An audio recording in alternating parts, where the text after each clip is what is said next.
నమస్తే. ఎన్నో విషయాలు ఆధ్యాత్మికంగా మెగా9 భక్తి ద్వారా మాట్లాడుతూ ఉన్నాం. మీ నుంచి కూడా మంచి స్పందన లభిస్తుంది. ప్రతి ఒక్కళ్ళకి, ప్రతి ఒక్క సబ్స్క్రైబర్‌కి పేరు పేరున కృతజ్ఞతలు తెలియజేస్తూ, పంచతంత్ర కథలు ఒక శీర్షిక అయిపోవడం జరిగింది. మిత్రలాభానికి సంబంధించి చాలా కథలు ఉన్నాయి. ప్రతి కథని మొదటి నుంచి చివరి వరకు చూసి పిల్లలకి చెప్పే ప్రయత్నం చేయండి అని నేను ప్రతి ఎపిసోడ్‌లో చెప్తూనే ఉన్నాను. ఇక ఈరోజు మిత్రభేదానికి సంబంధించిన శీర్షిక మొదలవుతుంది. ఇందులో కొన్ని కథలు ఉంటాయి. ఆ కథల్లో ఉన్నటువంటి నీతి ఏమిటి? గౌరీశంకర్ గారు చాలా చక్కటి వివరణ ఇస్తారు. అసలు డౌట్స్ ఏమీ ఉండవు. ఇన్ కేస్ ఇంకా డౌట్స్ ఏమన్నా ఉన్నా, లేదా మీరు ఇలాంటి కథలు ఎక్కడన్నా చదివి ఉన్నా, చూసి ఉన్నా, వాటన్నిటిని మాతో కామెంట్ బాక్స్లో షేర్ చేసుకోండి. పిల్లలకి చెప్పినప్పుడు వాళ్ళు ఎలా ఫీల్ అయ్యారు, ఈ విషయాలన్నీ కూడా కామెంట్ బాక్స్లో తెలియజేయండి. గౌరీశంకర్ గారి ద్వారా మీరు ఎలాంటి కార్యక్రమాలు చూడాలనుకుంటున్నారు, ఎలాంటి విషయాలు తెలుసుకోవాలనుకుంటున్నారు, ఈ విషయాలు కూడా చెప్పే ప్రయత్నం చేయండి. దానికి సంబంధించిన కార్యక్రమాలు కూడా చేసే ప్రయత్నం నేను చేస్తాను. తప్పకుండా మొదటి నుంచి చివరి వరకు ప్రతి వీడియోని చూడండి. నమస్కారం అండి. నమస్కారం అండి.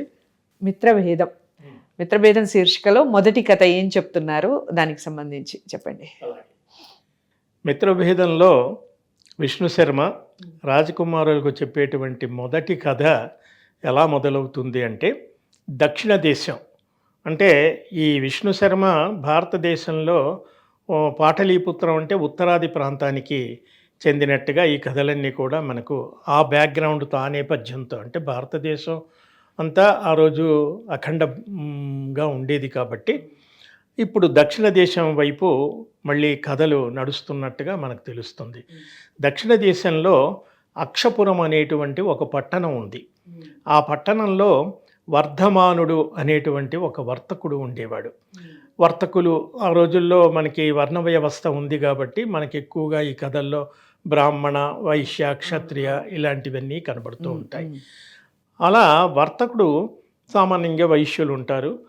వర్ధమానుడు అనేటువంటి వర్తకుడు సంపన్నుడు, బాగా డబ్బున్నవాడు.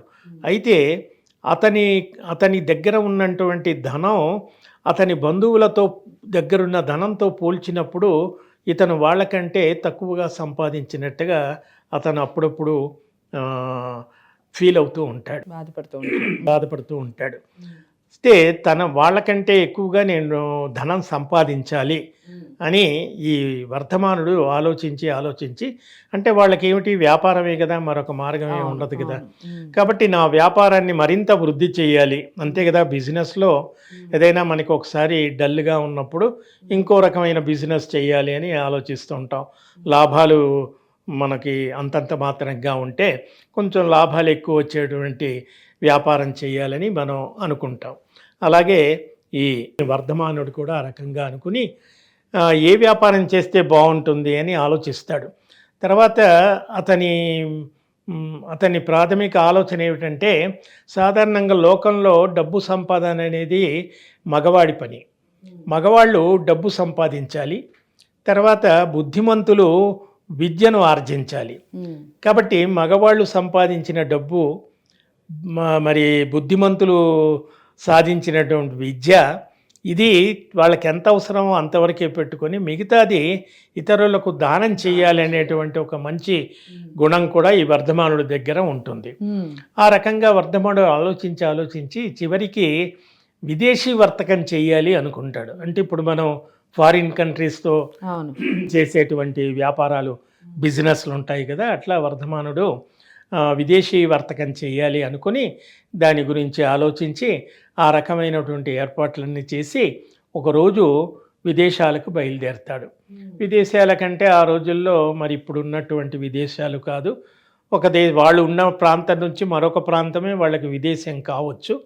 ఆ రకంగా ఒకరోజు ఆ ప్రయాణానికి కావలసినటువంటి సరుకులన్నీ, సరంజామాన్ని తయారు చేసుకొని, మరి దారి పొడుగునా కావాలి కాబట్టి బండ్లు, ఆ రోజుల్లో రవాణా సౌకర్యం ఏముంది మనకి, బండ్లు, తర్వాత గుర్రాలు, ఏనుగులు ఇలాంటివి అటుపైనే మనం ఒక ప్రాంతం నుంచి ఒక ప్రాంతానికి ప్రయాణం చేసేవాళ్ళు.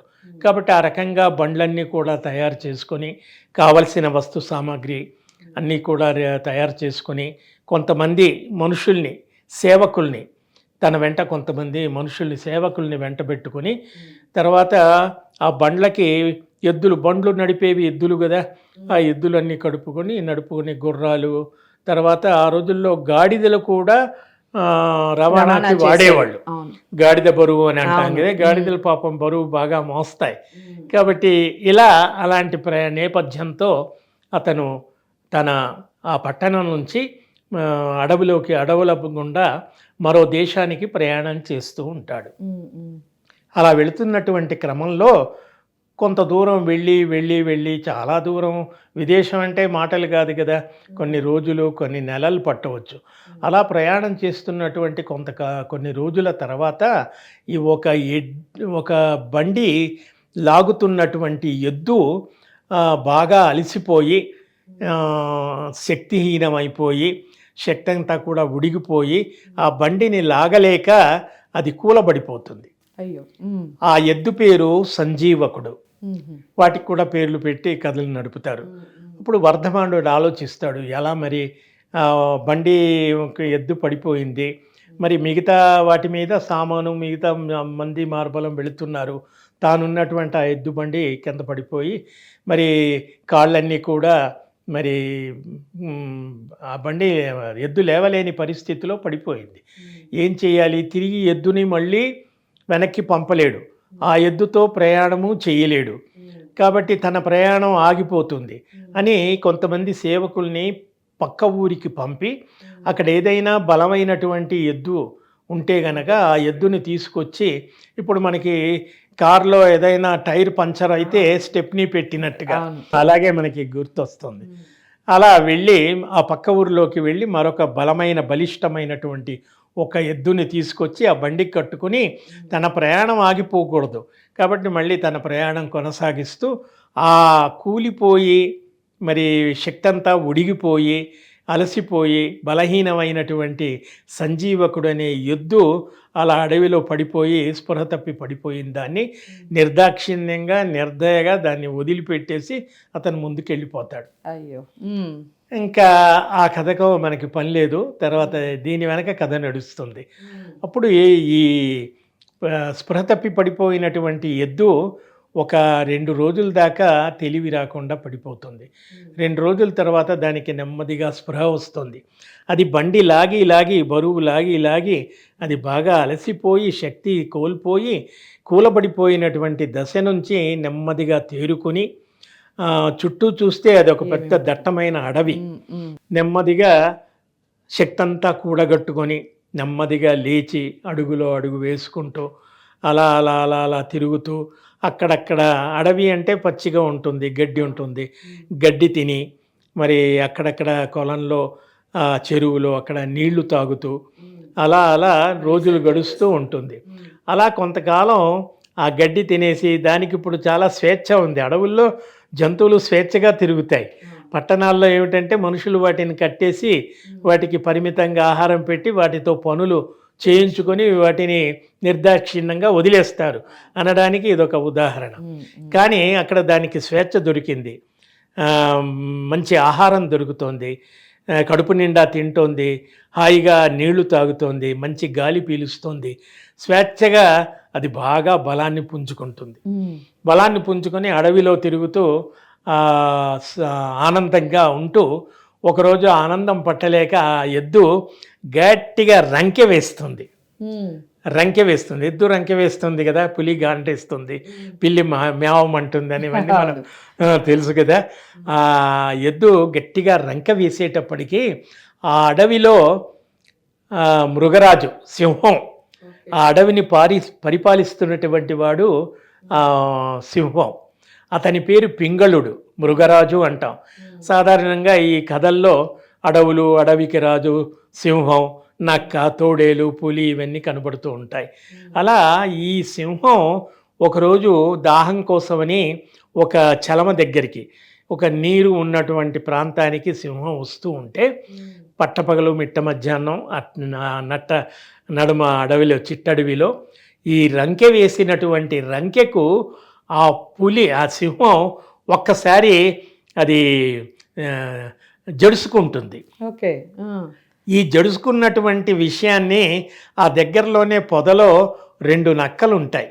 ఆ నక్కల పేరు కరటకుడు, దమనకుడు. ఈ 2 పేర్లు చాలా ప్రసిద్ధం. మనం లోకంలో ఎవరైనా అతి తెలివిగానో లేకపోతే ఏదైనా ఉంటే వాళ్ళిద్దరిని అమ్మో వీళ్ళు కరటక దమనకులు జాగ్రత్తగా ఉండాలి అంటూ ఉంటాం. అంటే ఏవైనా మాయోపాయం చేసి ఎత్తుకు పై ఎత్తేసి ఉన్న వాళ్ళని కరటక దమనకులు అనేటువంటి పేరు ఈ పంచతంత్రం ద్వారానే లోకంలో ప్రసిద్ధమైంది. కాబట్టి ఆ సింహం జడుసుకున్నటువంటి ఒక్కసారి అది జూలు దులిపేసి ఇలా జలధరించి భయపడటం అనేది మనకు తెలిసిపోతుంది. అది ఒక్కసారి అది భయపడేటువంటిది ఈ నక్కలు రెండు చూస్తాయి. చూసి అదేమిటి సింహం అంటే ఆ అడవికి రాజు. సింహాన్ని మించినటువంటి వేరే మృగం కానీ జంతువు కానీ లేదు. సింహం ముందు ప్రతి జంతువు కూడా బలాదూరే.